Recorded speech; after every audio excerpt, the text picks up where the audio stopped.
Déclaration d'ensemble pour la République.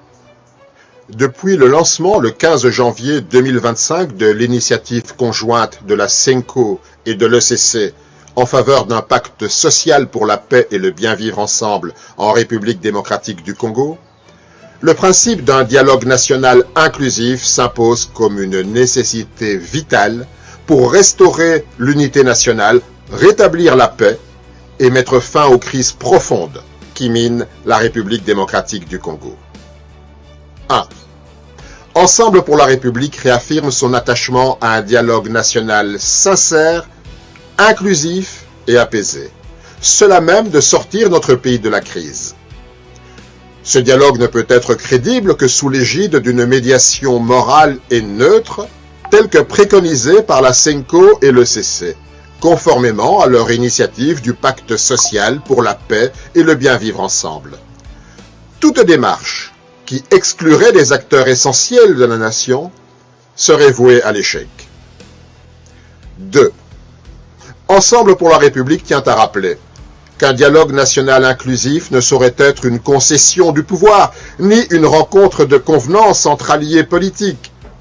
On ne dialogue pas pour se conforter entre convaincus, mais pour affronter avec lucidité et courage les causes profondes de la crise politique, sécuritaire, sociale et morale qui gangrène le pays et y apporter des réponses durables, partagées et crédibles. En conséquence, Ensemble pour la République rejette le simulacre de dialogue proposé par le président Tshisekedi. 3. Ensemble pour la République exige comme préalable indispensable à l'ouverture d'un dialogue crédible la levée de toutes les condamnations à caractère politique,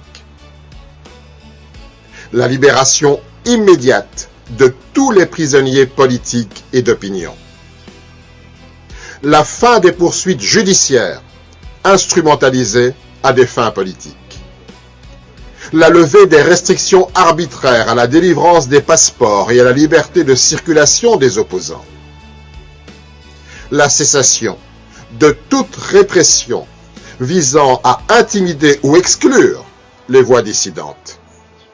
Ces mesures ne sont ni des concessions, ni des faiblesses.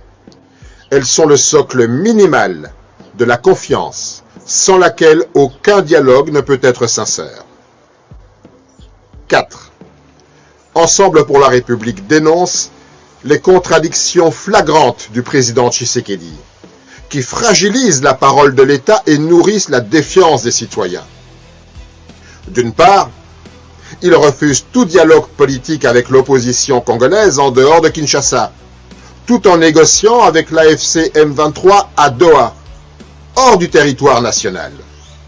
D'autre part, il se pose en gardien de la Constitution, alors même que ses partisans n'arrêtent pas de clamer ouvertement leur obsession à en organiser la modification. Or, la Constitution est sans équivoque. Le président Félix Tshisekedi exerce présentement son second et dernier mandat qui s'achève en 2028. Le pays n'a besoin ni de glissement, ni de tripatouillage constitutionnel, ni d'ambiguïté institutionnelle.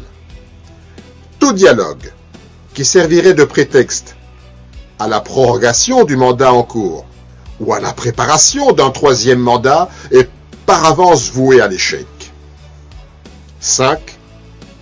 Ensemble pour la République renouvelle son soutien indéfectible aux efforts constants du président João Lourenço, président de la République d'Angola, ainsi qu'à l'engagement de l'Union africaine sous la conduite de la médiation du président Faure Gnassingbé en faveur d'une paix durable et d'une solution politique africaine aux crises qui endeuillent la région des Grands Lacs.